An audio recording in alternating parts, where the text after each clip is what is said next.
Hello అందరికీ, మేమైతే మా ఊరి దగ్గరలో ఉన్న పేరుపాలెం బీచ్కి వచ్చాను.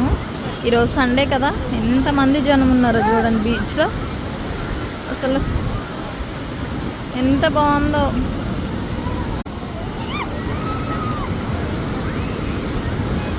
ఇది పేరుపాలెం బీచ్ మొత్తం.